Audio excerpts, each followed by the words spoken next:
The American invasion begins, as Bill Haley and the Comets storm Britain February 5th 1957. Back home in the United States, Bill Haley and the Comets were already passé. Their role in launching the rock and roll revolution was unquestioned, but it had been almost 2 years since a rock around the clock exploded on the scene, and in the meantime, a certain young man from Memphis had come along and changed the rules of the game. Elvis Presley, with his good looks and world-altering charisma, had made it nearly impossible for a slightly paunchy 30-year-old like Bill Haley to compete in the youth market in the United States. But Bill Haley and the Comets weren't in the United States on this day in 1957. They were in England, disembarking from the Queen Elizabeth at Southampton and preparing to launch the first European tour ever by a major American rock and roll act. When Haley and his band reached London's Waterloo station later that same day, mayhem ensued. Thousands of fans formed a crush at the station to greet the group in a raucous display the press dubbed the Second Battle of Waterloo.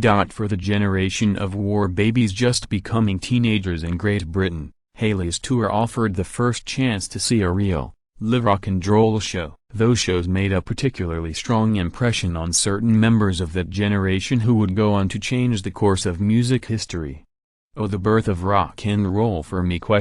said Pete Townshend several decades later. "Oh, seeing Bill Haley and the Comets Broken Bar. God, that band swung!" Oh, the first time I really ever felt a tingle up my spine was when I saw Bill Haley and the Comets on the telly, said Paul McCartney.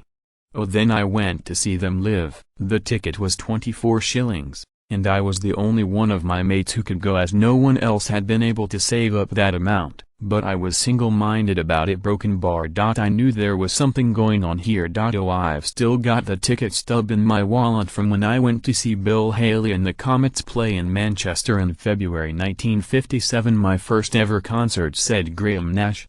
"Oh, over the years I've lost houses. Broken Bar. I've lost wives. Broken Bar. But I've not lost that ticket stub. It's that important to me." Bill Haley and the Comets may have aged out of rock and roll stardom back home, but they were greeted as heroes on this day in 1957 by a nation where rock and roll was just starting to explode.